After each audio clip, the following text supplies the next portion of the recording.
A group of people lived here before. So the hills and then the caves we visit now are the ancestral homes. So we have 2 big caves and then 3 hills.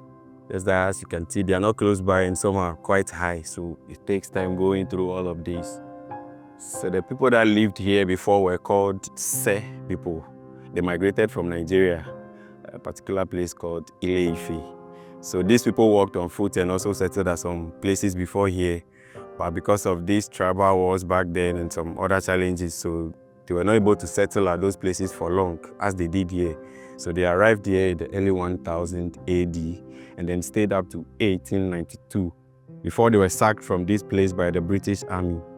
So back then, the British were taxing people, some tribes that were living around here, but the Sae people refused to pay that to the British. They also involved themselves in these tribal wars a lot, and as well, they trap people that uses their trails in here for barter trading and take their belongings away from them forcefully. So these are some of the reasons why the British sacked them from here in 1892. So now we have some communities surrounding the park like Dodowa, Doyum, Kodiabe, Agomeda. They are the descendants of the Sae people. So that's where they relocated to when they were sacked from here. So in here, the ancestral homes surrounding the hills. So we have the first one is the Sayo Cave, and that's where their tribal chief once lived in. It's a very big one. So the entrance to that particular cave, it's a very narrow way, which one would automatically bow before going in.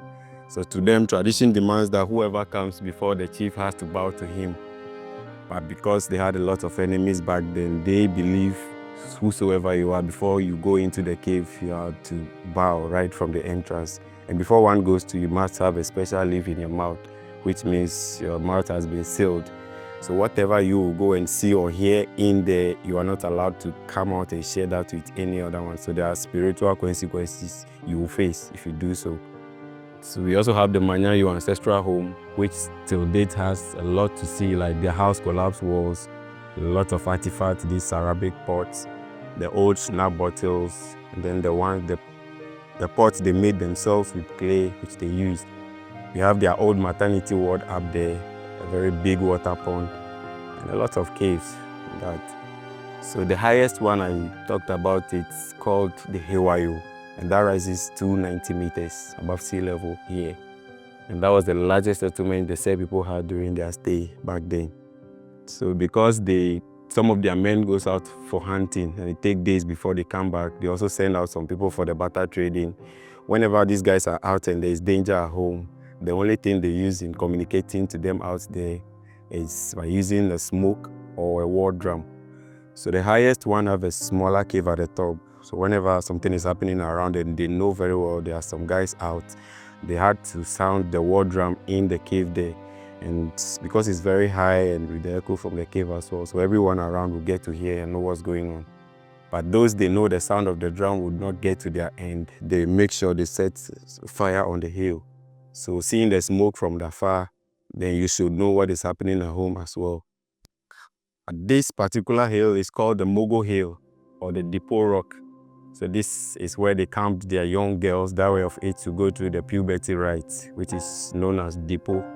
So that's a way of initiating their young girls into adulthood. So the training for the ladies here takes up to 6 months. But before a lady partakes in this, she has to be a virgin. So whenever a lady starts menstruating, that's when the family knows she's of age to be trained. And that's before she starts seeing a man or gets married. So here, they only allow ladies here, the elderly women that will take the young ones through all of this for 6 months. So when they come, they had a sacred stone which they use in checking their virginity before the training starts.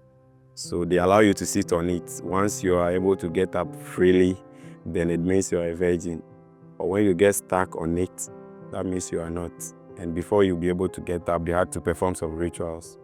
And it requires a lot. And after that, they will also banish you and your whole family away from here. So here, how to take care of themselves as ladies, their dressing, being able to learn how to make their local dishes, a lot. So we have these man-made grooves, which shows where they grind spices, herbs, and other stuffs around us. So every lady that comes here had to learn how to make this. So they use the smaller rocks in making all of these things. So within the 6 months, they gave them like 2 months to be able to make this. So after the 6 months, they also use this site as Deba. That's when they introduce the girls to their womanhood. And that's the only day all the tribes gather here. Then they'll show to them the particular girls that were trained at that very moment, where some men also get to choose their wives.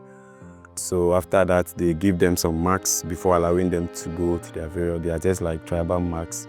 So they had some on the face, which tells everyone around them that they've been trained. They had some on the wrist, which means you are capable of taking care of the house chores, can make the beds, the pots, and everything. And they also had one on the belly, which means she's ready to carry a man's unborn kids any moment from there. So these are some of the marks they gave them right after the training before they go back to their various homes. So we have a smaller cave down there here where they slept during their training session here. So we'll be going there to check on all this later. Thank you.